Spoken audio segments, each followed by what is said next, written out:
Hello crafters, and today I'm going to be sharing 5 extra things to emboss with your embossing mat.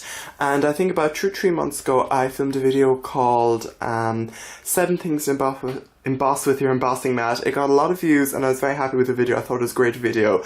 But thinking back, there was so many things I didn't show in that video, and I'm going to be showing those in this video. So if that sounds fun, please like, comment and subscribe to my channel and stay tuned.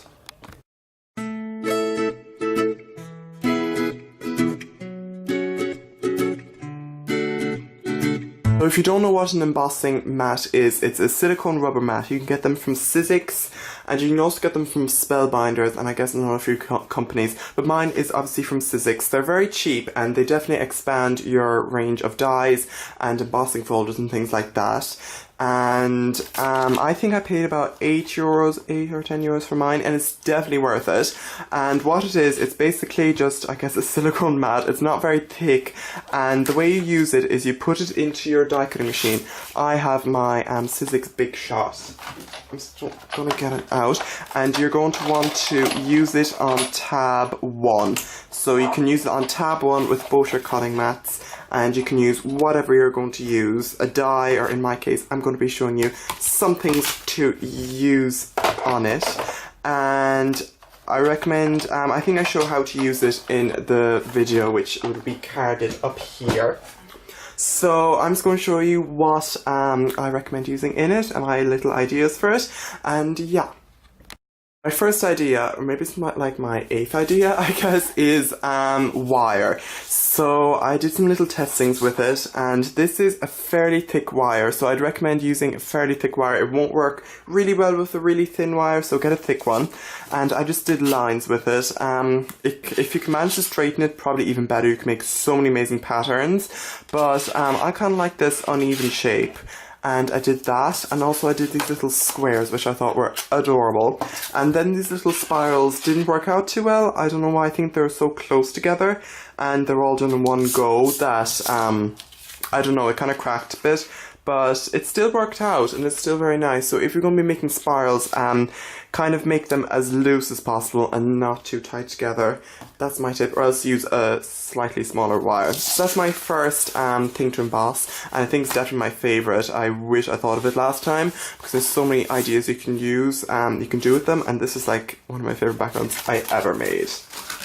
Second is dies, and that's fairly obvious. I showed it in my last video, but I thought of another idea for it, and it's using your dies backwards. Because when you see your dies, like this opens up so many ideas. The backside of it, I guess.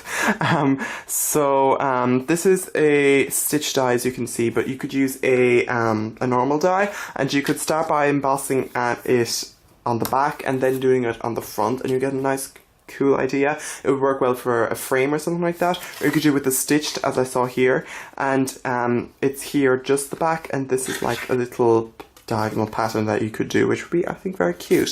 So it's definitely a great idea to get a lot more out of your dies, and you could even do patterns with them, use circles, use any shapes you have. I think it's definitely a great idea as well.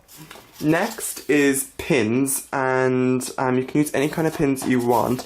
These are just little pins like this, and I think they make a cute idea, especially if you're going to be using some kind of, you're making a sewing card, you want pins but you don't like put pins on it, or or you could even stick the pins in here and they'd have a bit more to grip to, I feel like. If you can see that, they kind of slide in, but I wouldn't be sticking pins on your cards. That's just me. And I also tried some of these pins with a little plastic bit on top, and that worked well as well. It gives a kind of a more pinny-like thing, and it's kind of cute. You can make little flowers with it or something, or save it like that again for the sewing kind of card. So that's that idea. Next is buttons, and here's my big button jar full of buttons, obviously. And here is how it turns out with buttons. I wouldn't recommend using too brittle a button, or like too thick buttons that are too thick, like something like this. They'll just break, and you won't be able to put it through your machine. And if something doesn't want to go through your machine, don't force it, because you don't want to break your machine. And this is how it turned out with the thin button, and this is the back. I think the back is like so adorable, and the front is nice as well, but I kind of prefer the back. I think that's so cute, and buttons are definitely a great thing, but remember to have them just really thin, something even thinner than that, if possible. So that's that idea, and I think the last idea is bottle caps. And I wouldn't use these through your embossing machine, your die cutting machine per se, but I would, I think you can see the pattern there. I would take the bottle cap and get your mat out, and then get a mallet or a hammer and hammer them down. I press these down with my hands because I'd have to go outside to do that, I say, and it's kind of raining outside. So you can just press them with your hands and it creates a nice enough effect.